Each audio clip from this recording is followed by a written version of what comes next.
আসলতে আজিৰ সংবাদ মেলটো মোৰ ওপৰত লগা কিছুমান ফলছ এলিগেশ্যনৰ মই স্পষ্টীকৰণ দিবলৈ আয়োজন কৰিছিলোঁ আৰু য'ত মই কাকো মই এলিগেশ্যন একো লগাব বিচৰা নাই, কিন্তু মোৰ ওপৰত বহুতখিনি মিছা অভিযোগ জাপি দিয়া হ'ল আৰু জাপি মোৰ অজ্ঞাতে ছ'চিয়েল মিডিয়াত ইতিমধ্যে প্ৰচাৰ কৰি দিয়া হ'ল মোৰ লগত একো আলোচনা নকৰাকৈ। আৰু সেই কাৰ্যখিনি হৈছিলে যোৱা 24 মে' তাৰিখে মোৰ ধুবুৰী চাপৰ হাতীপুতাত মোৰ সংগীতানুষ্ঠান আছিলে আৰু সেই সংগীতানুষ্ঠানত তেখেতলোকে ছাউণ্ডৰ কাৰণে তেখেতলোকে নিজে প্ৰভাইড কৰিম বুলি ক'লে, যিহেতু তেওঁলোকৰ বাজেট আমাৰ ছাউণ্ডৰ লগত বাজেট নিমিলিছিলে, সেইকাৰণে তেখেতলোকে নিজে আয়োজন কৰিলে। গতিকে আমিও তেখেতলোকৰ অনুৰোধ ৰক্ষা কৰি, যদিও আমাৰ উইদাউট ছাউণ্ড যাবলৈ ইচ্ছা নহয়, অসুবিধা হয় যথেষ্টখিনি, হ'লেও আমি গ'লোঁ তালৈ তেখেতলোকৰ খাতিৰত। আৰু যোৱাৰ পিছত তাত যেতিয়া যিটো ছাউণ্ড তেওঁলোকে আয়োজন কৰিছিলে, সেই ছাউণ্ডটো বিভিন্ন ধৰণৰ কাৰণত তাৰমানে তাত আমি ভালকৈ অনুষ্ঠান পৰিৱেশন কৰিব নোৱাৰিলোঁ। বহুত ধৰণৰ তাত ফিডবেক মাৰিছে, তাৰপিছত অডিয়েঞ্চে ভালকৈ শুনা পোৱা নাই। আৰু যেতিয়া আমাৰ অনুষ্ঠান চলি আছে, প্ৰথমৰ পৰাই দৰ্শকেও অভিযোগ কৰিছে আৰু কমিটিয়েও অভিযোগ কৰিছে যে ছাউণ্ড ভাল হোৱা নাই। সেইখিনি মোকো কৰিছে আৰু ছাউণ্ডৰ মানুহকো গৈ পেলাই তেওঁলোকে অভিযোগ দিছে। মই গাই থাকোঁতে মঞ্চৰ পৰাও দেখি আছোঁ সেইখিনি হৈছে। তাৰপিছতো অনুষ্ঠান আমি যেনে তেনে পৰিৱেশন কৰি আছোঁ। তাৰপিছতে একেবাৰে অনুষ্ঠানৰ আমি 2.5 ঘণ্টা অনুষ্ঠান ইতিমধ্যে কৰিলোঁ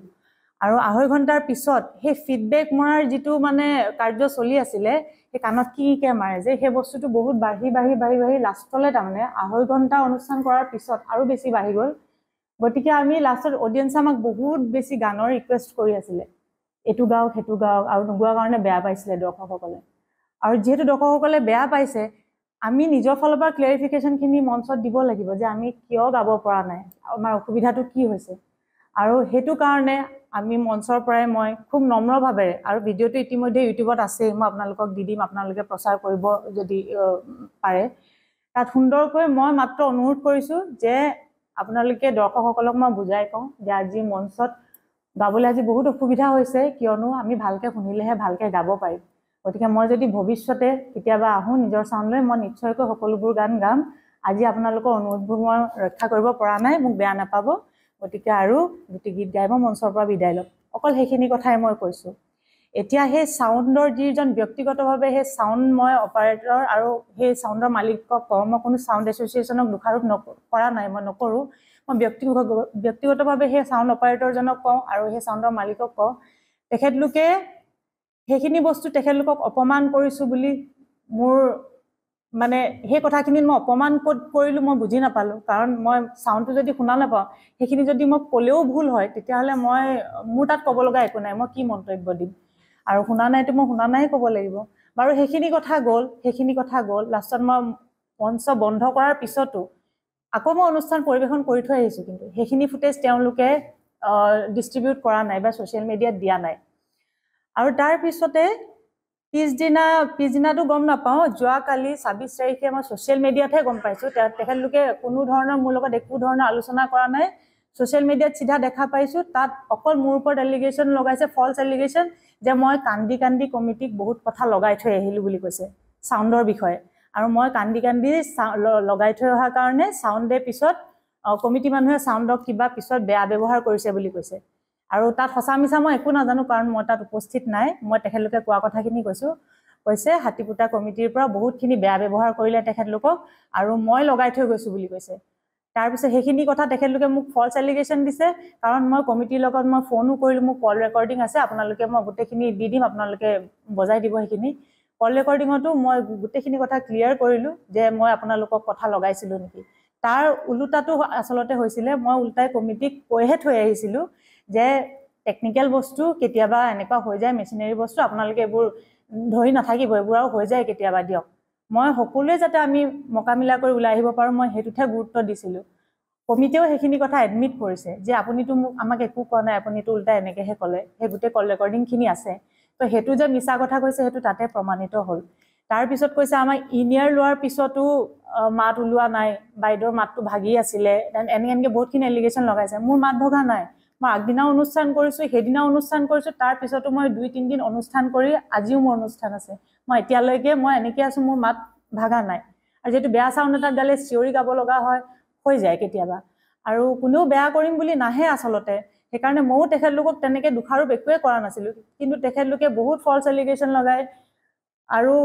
কমিটিয়ে তেখেতলোকৰ পৰা 50,000 টকা দাবী কৰিছোঁ বুলি কৈছে এতিয়া কৰিছেনে নাই মই নাজানো এতিয়া কমিটিৰ লগত পাতোতে কমিটিয়ে নাই পতা বুলি ক'লে কিন্তু মোক কওঁতে তেখেতলোকে ডিমাণ্ড কৰিছে বুলি কৈছে এতিয়া কোনটো পক্ষই সঁচা কৈছে মই যেতিয়া নিজে দেখা নাই বা শুনা নাই মই সেইটোত কমেণ্ট কৰিব নোৱাৰোঁ আৰু তাৰপিছত বস্তুটো হ'ল সেই বস্তুটো গৈ পেলাই তেখেতলোকে ছ'চিয়েল মিডিয়াটোতো দিছে মোৰ অপপ্ৰচাৰ চলাইছে তাৰপিছত গৈ লোৱাৰ আছাম ছাউণ্ড এছ'চিয়েশ্যনক তেওঁলোকে কমপ্লেইন কৰিছে আৰু মই ইয়াত লোৱাৰ আছাম ছাউণ্ড এছ'চিয়েশ্যনক মই দোষাৰোপ কেতিয়াও নকৰোঁ কাৰণ সেই ব্যক্তিগত মই এই ছাউণ্ডৰ মালিকজনক এটা ছাউণ্ডৰ সেই ব্যক্তিগতভাৱে সেই ছাউণ্ডৰ মালিকজনক আৰু অপাৰেটৰজনকহে মই দোষাৰোপ কৰিব বিচাৰিছোঁ কাৰণ তেওঁলোকে গৈ যিটো কথা কৈছে তেখেতলোকে মানি লৈছে তেখেতলোকে এইটো কথা এবাৰ ভাবিবলৈ আচলতে তেখেতলোকে চাগে নিজৰ মানুহৰ কষ্ট দেখিলে সকলোৰে বেয়া লাগে গতিকে তেখেতলোকে আৱেগতে তেখেতলোকে যি ক'লে সেয়াকে সঁচা বুলি ভাবি মিটিং কৰি পেলাই মোৰ লগত এবাৰো আলোচনা নকৰিলে কিন্তু যে এনেকৈ কৈছিলে আপুনি কান্দি কান্দি লগাইছিলে নেকি বা আপুনি বেয়া ব্যৱহাৰ কৰিছিলে নেকি আৰু যিবোৰ কথা কৈছে তাৰ একোৱে তথ্য নাই মই বেয়া ব্যৱহাৰ কৰাৰ তথ্য নাই মই কান্দি কান্দি কথা লগোৱাৰ একো তথ্য নাই চব ফলছ এলিগেশ্যনেই হৈ আছে তাৰপিছতে মোৰ মাত ভাগা কৈছে কিবা কিবি মোৰ মাত ভাগাই নাই অনুষ্ঠান কৰি আছোঁ তাতে বহুত দৰ্শকেও কিছুমান বস্তু শ্বেয়াৰ কৰিছে আপোনালোকে দেখিলে গম পাব মই বেছি গভীৰতালৈ নাযাওঁ মোৰ বিতৰ্ক বিচৰা নাই আচলতে আৰু মোৰ বেয়া লাগিছে সেই কমিটি সেই মানুহকেইজনৰ কাৰণে মই আচলতে মনত দুখ লাগিছে কিয় এনেকুৱা এটা হ'ব লাগে আমি একেটা পৰিয়ালৰে জানো নহয় কিন্তু মই ধন্যবাদ জ্ঞাপন কৰিছোঁ অল আছাম ছাউণ্ড এছ'চিয়েশ্যনলৈ কাৰণ তেখেতলোকে যেনেকৈ মোক লোৱাৰ আছামত তেওঁলোকে মোক বয়কট কৰিছোঁ বুলি তেনেকৈ একো নজনাকৈ একো নথি পত্ৰ নথকাকৈ একো বিচাৰ বিবেচনা নকৰাকৈ একপক্ষীয় হৈ পেলাই তেখেতলোকে ডিচিশ্যন লৈ ছ'চিয়েল মিডিয়াত অলৰেডি মোৰ মানহানি কৰিলে তেখেতলোকে গতিকে কিন্তু মই অল আছাম এছ'চিয়েশ্যনক ধন্যবাদ দিওঁ সেই কথাটো অল আছাম এছ'চিয়েশ্যনলৈ ছাউণ্ড এছ'চিয়েশ্যনলৈ ঠেলিছিলে আৰু তেখেতলোকে কিন্তু নিৰপেক্ষভাৱে সেই বস্তুটো বিচাৰ কৰিলে মই সেইকাৰণে তেখেতলোকক ধন্যবাদ জ্ঞাপন কৰিছোঁ তেখেতলোকে সত্যটো কি আৰু অসত্য কি সঁচাকৈ মই তেখেতলোকক কৰিছিলোঁ নেকি যোৱাকালিৰ পৰাই তেখেতলোকে সকলোখিনি বস্তু বিবেচনা কৰিলে আৰু মই ধন্যবাদ জনাইছোঁ আমাৰ ফুকন আলী দালৈ অল আছাম ছাউণ্ড এছ'চিয়েশ্যনৰ তেখেত সম্পাদক আৰু তেখেতে সকলোখিনি বস্তু নিৰপেক্ষভাৱে দুইফালৰ পৰা শুনিলে তেখেতে তাৰমানে তেখেতলোক ছাউণ্ডৰ হয় বুলি নিজৰ মানুহ হয় বুলি নিজৰ এছ'চিয়েশ্যন বুলি তেখেতলোকৰ পক্ষপাত কৰা নাই সেইটো কাৰণে ধন্যবাদ তেখেতলোকক আৰু গোটেইখিনি তথ্য তেখেতে জানি পেলাই তেখেতেও মোৰ লগত পাৰ্চনেলি কথা পাতিলে গোটেইখিনি মই ধুনীয়াকৈ আছেই গোটেই কথা পতাখিনিও আছে তেখেতৰ মোৰ লগত সুন্দৰকৈ আমাৰ দুই পক্ষৰ মাজত সুন্দৰকৈ আমাৰ কথা বতৰা হৈ গৈছে ইতিমধ্যে যে আমি কোনো ধৰণৰ এনেকৈ বিচৰা নাই কাৰণ আমি এক হৈ সদায় থাকিব লাগিব গতিকে মই আজি এই ভিডিঅ'টিৰ জৰিয়তে আপোনালোকৰ প্ৰেছ মিটৰ জৰিয়তে মই মোৰ লগত যি ফলছ এলিগেশ্যন লগাইছিলে সেই এলিগেশ্যনখিনিহে মই ক্লিয়াৰ কৰিছোঁ মই কাকো বোকা ছটিয়াবলৈ যোৱা নাই কাৰণ অলৰেডি মোৰ লোৱাৰ আছাম ছাউণ্ড এছ'চিয়েশ্যনে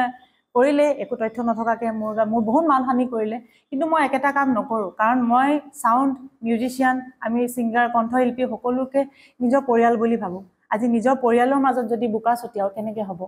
গোটেই বস্তুটো হ'ল আচলতে ভাইচ ভাৰ্চা আমি ইজনে সিজনৰ ওপৰত ডিপেণ্ড কৰি আমি চলি আছোঁ ছাউণ্ড নহ'লে কণ্ঠশিল্পী নাই কণ্ঠশিল্পী নহ'লে মিউজিচিয়ানো নাই মিউজিচিয়ান নহ'লে ছাউণ্ড কেনেকৈ চলিব গোটেই বস্তুটো এটা আমি পৰিয়াল হৈ পেলাই চলি আছোঁ গতিকে বোকা ছটিয়াই লাভ নাই কিন্তু মোৰ দুখ হৈছে মই দোষাৰোপ কৰিব বিচাৰিছোঁ সেই ব্যক্তিগতভাৱে সেইদিনা অপাৰেট কৰা অপাৰেটৰজনক আৰু তাত সেই ছাউণ্ডৰ মালিকজনক যি তথ্য নোহোৱাকৈ মিছা এলিগেশ্যন লগালে আৰু বস্তুটো মানে ভুৱাকৈ সেই লোৱাৰ আছাম ছাউণ্ড এছ'চিয়েশ্যনকো তেখেতলোকে অকণমান কি বুলি ক'ম পথভ্ৰষ্ট কৰিলে বুলিয়ে ক'ব লাগিব গতিকে মোৰ বাকী কাৰো প্ৰতি একো আক্ষেপ নাই কিন্তু মই মোৰ গাত লগা দুখখিনি মই এই ভিডিঅ'টিৰ জৰিয়তে ক্লিয়াৰ কৰিলোঁ কাৰণ মই বহুত মানসিকভাৱে ভাগি পৰিছোঁ কাৰণ বহুত অপপ্ৰচাৰ আৰু বহুত বেয়াকৈ লিখি আছে মানুহে যাৰ একো তথ্য নাই একো নজনাকৈ সকলোৱে যিটি কমেণ্ট অকল সেই ছাউণ্ড এনেকৈ মিলি পেলাই কৰি আছে গতিকে মই অল আছাম ছাউণ্ড এছ'চিয়েশ্যনক ধন্যবাদ জনাইছোঁ আপোনালোকে মোৰ বিষয়টো গুৰুত্ব সহকাৰে ল'লে আৰু আপোনালোকে নিজৰ বুলি পক্ষপাত নকৰাকৈ নিৰপেক্ষ হৈ মোক আপোনালোকে সহায় কৰিলে আৰু মই সেইখিনিয়ে ক'ব বিচাৰিম